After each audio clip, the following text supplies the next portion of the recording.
ایمان کے معنی جاننے اور ماننے کے ہیں۔ جو شخص خدا کی وحدانیت اور اس کی حقیقی صفات اور اس کے قانون اور اس کے جزا و سزا کو جانتا ہو اور دل سے اس پر یقین رکھتا ہو، اس کو مومن کہتے ہیں۔ اور ایمان کا نتیجہ یہ ہے کہ انسان مسلم یعنی خدا کا مطیع اور فرمانبردار ہو جاتا ہے۔ اسلام اور ایمان کا تعلق وہی ہے جو درخت کا تعلق بیج کے ساتھ ہے۔ بیج کے بغیر تو درخت پیدا نہیں ہوتا۔ البتہ ہو سکتا ہے کہ بیج زمین میں بویا جائے، مگر زمین خراب ہونے کی وجہ سے یا آب و ہوا اچھی نہ ملنے کی وجہ سے درخت ناقص نکلے گا۔ بالکل اسی طرح اگر کوئی شخص سرے سے ایمان ہی نہ رکھتا ہو تو یہ کسی طرح ممکن نہیں ہے کہ وہ مسلم ہی ہو۔ البتہ یہ ضرور ممکن ہے کہ کسی شخص کے دل میں ایمان ہو، مگر اپنے ارادے کی کمزوری یا ناقص تعلیم و تربیت اور بری صحبت کے اثر سے وہ پورا اور پکا مسلم نہ ہو۔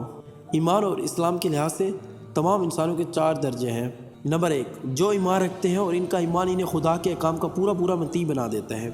جس بات کو خدا ناپسند کرتا ہے وہ اس سے اس طرح بچتے ہیں جیسے کوئی شخص آگ کو ہاتھ لگانے سے بچتا ہے، اور جس شخص کو خدا پسند کرتا ہے وہ اس کو ایسے شوق سے کرتے ہیں جیسے کوئی شخص دولت کمانے کے لیے شوق سے کام کرتا ہے۔ نمبر 2، جو ایمان تو رکھتے ہیں مگر ان کا ایمان اتنا طاقتور نہیں کہ انہیں پوری طرح خدا کا فرمانبردار بنا دے۔ یہ اگرچہ کمتر درجے کے لوگ ہیں لیکن بہرحال مسلم ہیں۔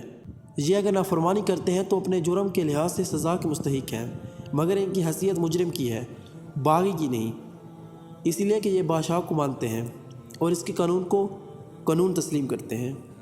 نمبر 3، وہ جو ایمان نہیں رکھتے مگر بظاہر ایسے عمل کرتے ہیں جو خدائی قانون کے مطابق نظر آتے ہیں، یہ دراصل باغی ہیں۔ ان کا ظاہری نیک عمل حقیقت میں خدا کی اطاعت و فرمانبرداری نہیں ہے، اسی لیے اس کا کچھ اعتبار نہیں۔ ان کی مثال ایسے شخص کی ہے جو بادشاہ کو بادشاہ نہیں مانتا اور اس کے قانون کو قانون نہیں تسلیم کرتا۔ یہ شخص اگر بظاہر ایسا عمل کر رہا ہو جو قانون کے خلاف نہ ہو تو آپ یہ نہیں کہہ سکتے کہ وہ بادشاہ کا وفادار اور اس کے قانون کا پیرو ہے۔ اس کا شمار تو بہرحال باغیوں میں ہی ہوگا۔ نمبر 4، وہ جو ایمان بھی نہیں رکھتے اور عمل کے لحاظ سے شریر اور بدکار ہے۔